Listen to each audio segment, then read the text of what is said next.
মেয়েদের 800 মিটারের হিটে সবার শেষে দৌড় শেষ করলেন, তবু সেই অ্যাথলিটকে নিয়ে কেন এত হাততালির জোয়ার? এই অভিনন্দন সারা আক্তারের প্রাপ্য।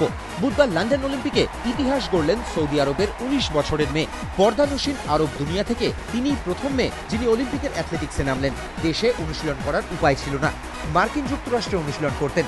মৌলবাদীদের কড়া ফতোয়া ছিল, তাই সর্বাঙ্গ ঢাকা বডি স্যুট পরে দৌড়লেন। সময় নিলেন 44.95 সেকেন্ড। দৌড়ে প্রথমে শেষ করা কেনিয়ার প্রতিদ্বন্দ্বীর থেকে 43 সেকেন্ড পিছিয়ে। তবু অদম্য সাহস দিয়ে হেরেও জিতে গেলেন সারা। অলিম্পিক পোল ভল্টে এমন দৃশ্য বিরল। লাফাতে গিয়ে পোল ভেঙে দু টুকরো হয়ে গেল বেচারা লাজারো বর্জেস। কিউবার পোল ভল্টে কি আর জানতেন অলিম্পিকের মতো মঞ্চে মোক্ষম সময়ে পোলটাই তার সঙ্গে বিশ্বাসঘাতকতা করবে? তবে সুখবর, বিশ্ব চ্যাম্পিয়নশিপের উপজেতা 26 বছরের কিউবান তেমন গুরুতর চোট পাননি।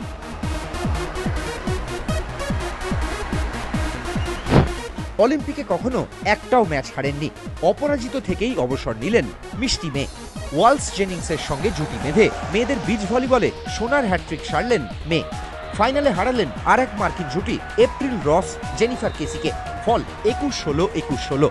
এথেন্স বেজিং এর পর এবার লন্ডন। সত্যি এমন মেয়েকে মিষ্টি ছাড়া আর কি বা বলতে পারেন মার্কিনরা?